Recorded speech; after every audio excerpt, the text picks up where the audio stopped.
Welcome to the show, everybody. I'm David Carlisle, here with Harper Bennett. And Harper, I need to start with some numbers from a recent Institute for Fiscal Studies analysis on child disability in the UK that absolutely floored me. Between 2016 and today, the share of children with an education, health and care plan, an EHCP, has doubled from 2.7% to 5.2%. And at the exact same time, the proportion receiving Child Disability Living Allowance, the CDLA, went from 3.4% to 7.2%. It has literally doubled across both measures in under a decade. That is huge, David. A doubling of both education plans and cash benefits since 2016? That's not a subtle trend. That's an absolute sea change. And you know what immediately jumps out to me? It's the overlap. We are talking about hundreds of thousands of families trying to navigate two completely different, massive state bureaucracies at the exact same time. It's like trying to climb two different rock faces with totally different gear. It is. And as a teacher, I see this play out on the ground every single day. The reality is that schools are so starved for basic funding right now that they simply cannot provide basic classroom support without a formal legal document. So parents are practically forced into this clinical paper chase, hunting down diagnoses for autism or ADHD, not necessarily because they want a label, but because that label's the only keys to the kingdom to get their child a desk helper or a quiet space to learn. Right. It's the classic diagnostic trap. We've turned clinical diagnoses into administrative currency. If you don't have the paperwork, you don't get the resource. But then you look at who is actually getting these labels. The IFS data shows massive demographic divides.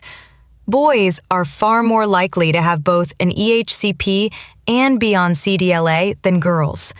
And kids from the most deprived areas are vastly overrepresented in the disability benefit statistics compared to wealthier areas. And that disparity is so telling, isn't it? In deprived areas, you have families who rely on the school to identify these needs because they can't afford to bypass the multi-year NHS waiting lists by paying thousands of pounds for a private assessment. But then, if the school itself is underfunded and overwhelmed, those kids wait even longer. It's a double whammy of systemic inequality. And here is the kicker, David. The money to pay for all this has to come from somewhere.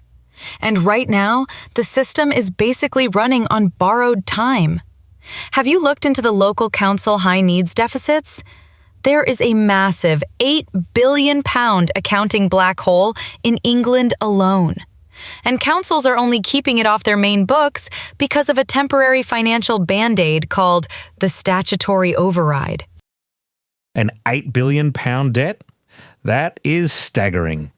And this statutory override, if I remember correctly, is set to expire in March 2028. That's a literal ticking time bomb for local government finance.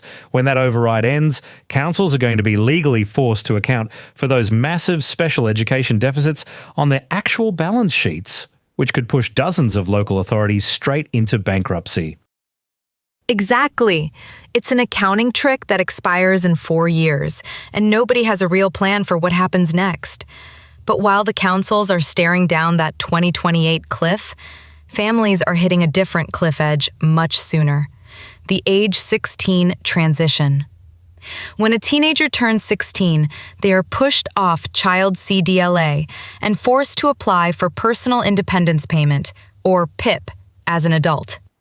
Now, the IFS found that 82% of them do successfully transition, but the process is an absolute nightmare of reassessments right when they are trying to navigate finishing school. The administrative anxiety of that transition is brutal, but the long-term cost of our failure to support these young people is even more devastating.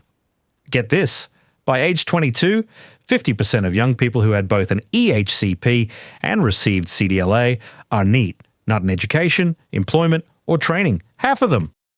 50% at age 22. That is an absolute tragedy, and honestly, a massive policy failure.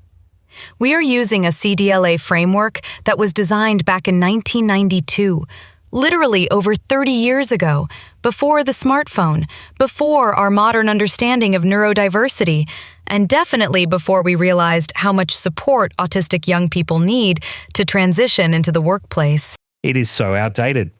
And, as a dad who has had to fill out those disability benefit forms for my own kids, the mental toll is hard to put into words. To get any support, the system forces you to write down your child's absolute worst days on a government form.